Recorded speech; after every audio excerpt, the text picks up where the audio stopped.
Discussion करने वाले हैं एनिमल्स टिश्यू के बारे में। इससे पहले की क्लास में आप लोगों ने डिस्कशन किया था एनिमल्स टिश्यू के बारे में, ठीक है, जिसमें आपको बताया गया था कि एनिमल्स टिश्यू क्या होते हैं, ठीक है, और उसके कितने टाइप्स होते हैं, ठीक है। तो ये सारी बातें तो हम लोगों ने इससे पहले की क्लास में डिस्कशन कर ली है, ठीक है। फिर हम लोगों ने बात किया था प्लांट और एनिमल टिश्यू में क्या डिफरेंट होते हैं, है ना। तो आज की क्लास में जो हम लोग बेटा बात करेंगे वो डिफरेंट बात करने वाले हैं कि एनिमल टिश्यू के जो टाइप्स होते हैं, there are 4 types of tissue, ठीक है, epithelial tissue, connective tissue, muscular tissue और नर्वस टिश्यू। तो ये जो 4 टाइप के आपके टिश्यू प्रेजेंट होते हैं, तो इसमें से हम लोग सबसे पहले जो डिस्कशन करने वाले हैं वो एपिथेलियल टिश्यू के बारे में डिस्कशन करेंगे। एपिथेलियल टिश्यू क्या होता है, कौन कौन से ऑर्गन में प्रेजेंट होता है, ठीक है, इसके बारे में हम लोग डिस्कशन करेंगे, ठीक है। तो अगर आप हमारे चैनल पे पहली बार आए हो तो सबसे पहले चैनल को सब्सक्राइब करिए एंड बेल आइकन का बटन दिया होगा उसको ऑन रखिए, जैसे कि आपका वीडियो जैसे ही अपलोड हो आपके त्रिशाद एकेडमी में तो तुरंत आपके पास नोटिफिकेशन पहुंचे, ठीक है।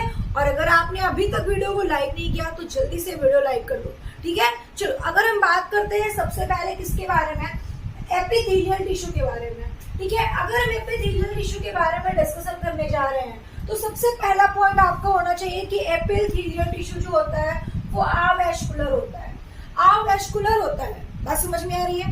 हमने कहा जो आपका एपिथेलियल टिश्यू होता है बेटा वो अवैस्कुलर होता है।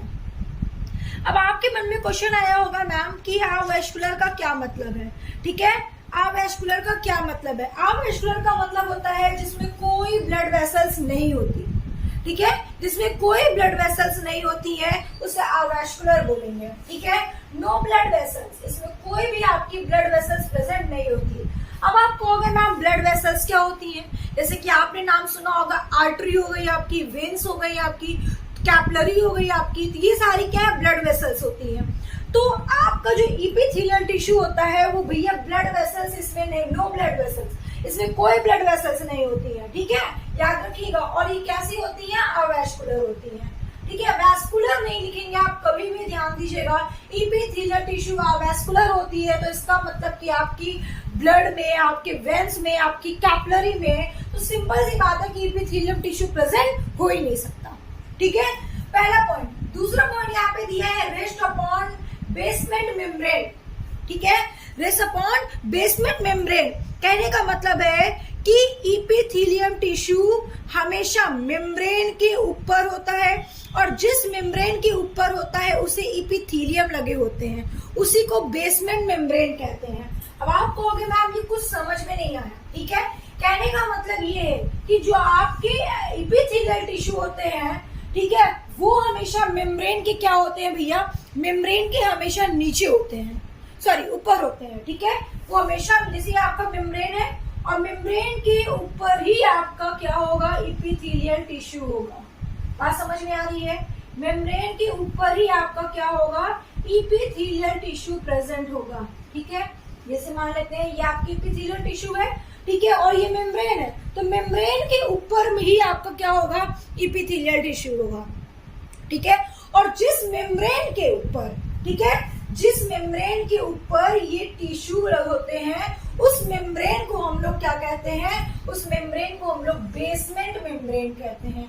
क्या कहते हैं बेटा, बेसमेंट मेम्ब्रेन कहते हैं। और आपसे यहाँ से क्वेश्चन पूछा जा सकता है, आपका 1 नंबर का क्वेश्चन आ सकता है। कैसा क्वेश्चन आएगा कि बेसमेंट मेम्ब्रेन क्या होता है, तो आप बताओगे जिस मेम्ब्रेन के ऊपर आपके टिश्यू लगे होते हैं, एपिथेलियल टिश्यू लगे होते हैं, उसी को हम लोग क्या कहते हैं, बेसमेंट मेम्ब्रेन कहते हैं। मैंने क्या बताया, बड़ा ध्यान से समझना है आपको। यहाँ पे लिखा है एपिथेलियल टिश्यू, तो एपिथेलियल टिश्यू क्या होता है, आप कहोगे मैम एपिथेलियल टिश्यू होता है, यहाँ पे लिखा है रेस्ट अपॉन बेसमेंट मेम्ब्रेन, ठीक है, मतलब एपिथेलियल टिश्यू हमेशा मेम्ब्रेन के ऊपर होता है और जिस मेम्ब्रेन के ऊपर होता है, ठीक है, जिस मेम्ब्रेन के ऊपर होता है बेटा तो उससे हम लोग क्या कहते हैं, हाँ ठीक है ठीक है ठीक है, हाँ ठीक है। तो आपको बताना है भैया कि जिस मेम्ब्रेन के ऊपर एपिथेलियम लगे होते हैं उसी मेम्ब्रेन को हम लोग बेसमेंट मेम्ब्रेन कहते हैं। आई बात समझ में, एकदम क्लियर हो गया आपको, है ना, ठीक है। अब दूसरा पॉइंट आपको यहाँ पे लिखा है कि पेस्टली अंडरलाइंग कनेक्टिव टिश्यू। बात समझ में आ रही है। अब बड़ा ध्यान से समझना, ये क्या होता है बेटा कि कनेक्टिव टिश्यू। अब जैसे कि मैंने आपको बताया, अब जैसे आपका मेम्ब्रेन है तो इसके नीचे कोई भी टिश्यू हो सकता है, मस्कुलर टिश्यू हो सकता है, कनेक्टिव टिश्यू हो सकता है ना। मतलब ऐसा टिश्यू, हाँ ठीक है, मतलब जो बेसमेंट होती है वो आशेलर होती है और ये सेल से नहीं बनी होती है, ये सेल से नहीं बनी होती है, ठीक है।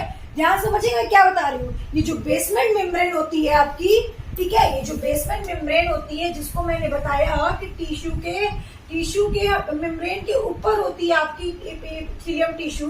तो जिस मेम्ब्रेन को हम लोग बेसमेंट मेम्ब्रेन कहते हैं वो कैसी होती है, आसेलुलर होती है, ठीक है। और ये क्यों आसेलुलर होती है, क्योंकि ये सेल से नहीं बनी होती है, ठीक है, ये सेल से भैया नहीं बनी होती है। और इसे कनेक्टिव, इसमें क्या होता है जब ये सेल से नहीं बनी होती है तो इसे कनेक्टिव टिश्यू या फिर आपका मस्कुलर टिश्यू, ठीक है, मस्कुलर टिश्यू से न्यूट्रिएंट देता है, ठीक है, क्योंकि इसके नीचे कोई भी टिश्यू प्रेजेंट हो सकती है, इसके नीचे कोई भी टिश्यू प्रेजेंट हो सकती है। मस्कुलर टिश्यू मान लेते हैं प्रेजेंट हो रही है, तो मान लेते हैं भैया यहाँ पे आपकी मस्कुलर टिश्यू में मान लेते हैं हमारी प्रेजेंट है, तो मस्कुलर टिश्यू इससे इस एपिथेलियम को क्या देगी भैया, न्यूट्रिएंट देगी, ठीक है, क्योंकि इसके पास तो कोई सेल नहीं है भैया, क्योंकि मेम्ब्रेन के नीचे कनेक्टिव या फिर कोई भी आपकी टिश्यू प्रेजेंट होगी, ठीक है, तो वही न्यूट्रिएंट देगा, क्योंकि इस बेसमेंट मेम्ब्रेन में क्या होता है, सेल्स नहीं होती है। भाई बात समझ में मैं क्या समझाने की कोशिश कर रही हूँ आपको, ठीक है। तो भैया ये आपका बेसमेंट मेम्ब्रेन हो गया, ये आपका बेसमेंट मेम्ब्रेन हो गया, ये आपका एपिथेलियल टिश्यू हो गया। और इसके नीचे जो भी आपकी रहेगी, ठीक है, इसके नीचे ये मेम्ब्रेन है, अब इसके नीचे जो भी आपकी वो टिश्यू रहेगी वो क्या करेगी भैया, इसको न्यूट्रिएंट देने का काम करेंगी। बात समझ में आ रही है, इसको न्यूट्रिएंट देने का काम करेंगी, है ना। तो इतनी बात आपको समझ में आई कि नहीं समझ में आई सबको, जल्दी से एक बार कमेंट करके बताओ, ठीक है। अच्छा, उसके बाद यहाँ पे लिखा हुआ है क्या, drive their nutrition from underline connective tissue.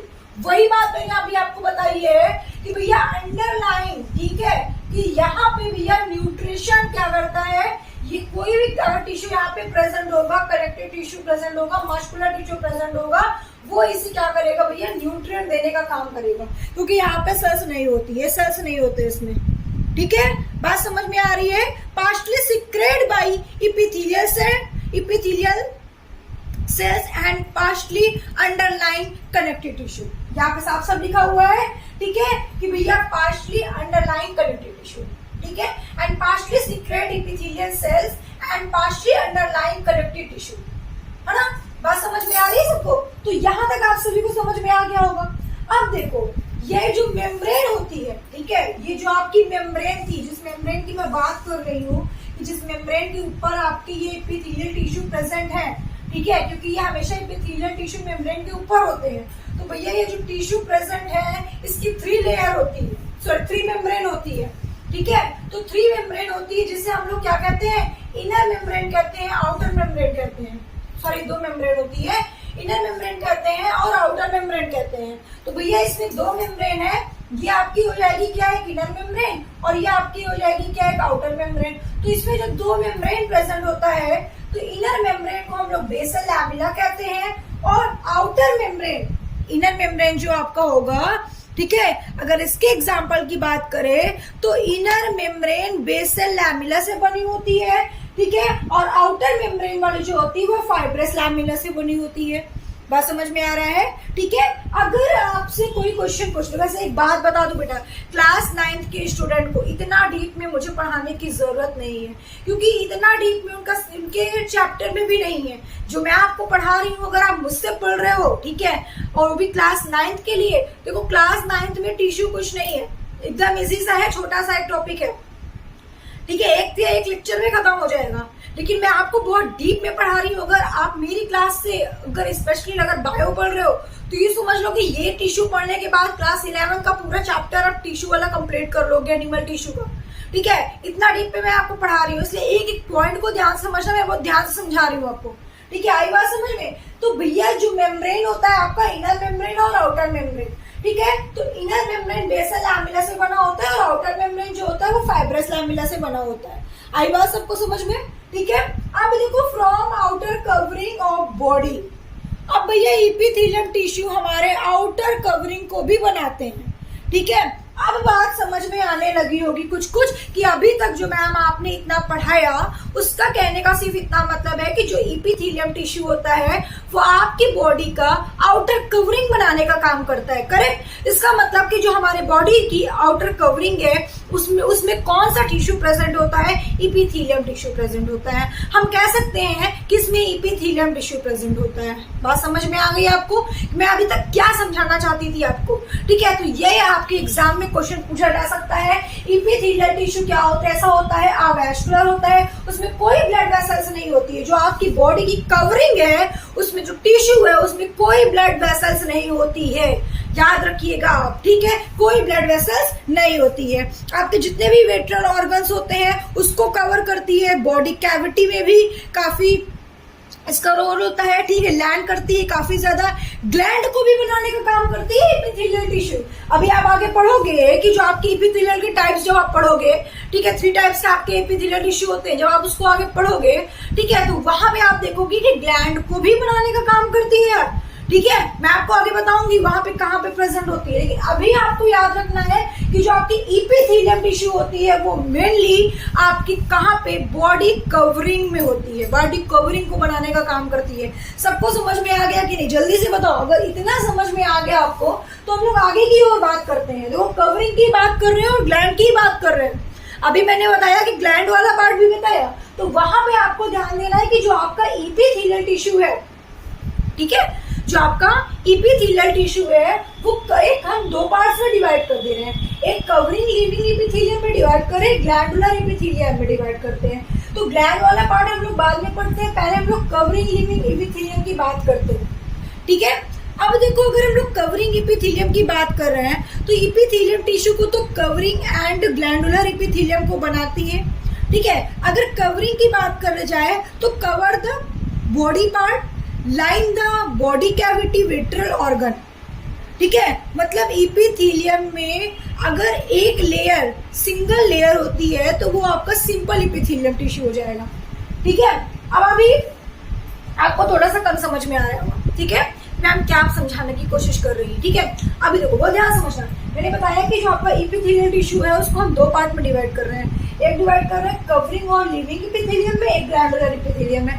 तो बात करेंगे कि कवरिंग लिविंग इपिथेलियम क्या होता है, ग्लैंडुलर इपिथेलियम क्या होता है, ठीक है। तो इसके बारे में हम लोग नेक्स्ट क्लास में बात करेंगे कि अगर ये टॉपिक में पढ़ाऊंगी तो अभी काफी ज्यादा क्लासेस लार्ज हो जाएगी, ठीक है। तो इसके बारे में हम लोग नेक्स्ट क्लास में बात करेंगे कि क्या होता है आपका कवरिंग और लिविंग इपिथेलियम और ग्लैंडुलर इपिथेलियम में क्या होता है, ठीक है।